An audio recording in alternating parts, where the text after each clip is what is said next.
Hello everyone, how are you doing? This is MD Tech here with another quick tutorial. In today's tutorial, I'm going to show you guys how to access TikTok Studio on PC. So this should hopefully be a pretty straightforward process here, guys. And without further ado, let's go ahead and jump right into it. So all you have to do is open up TikTok and select your profile icon in the top right.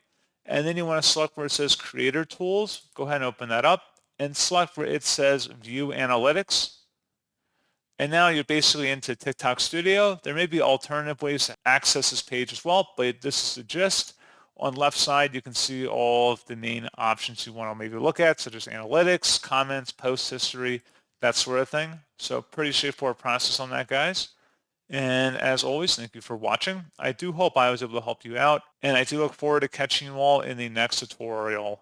Goodbye.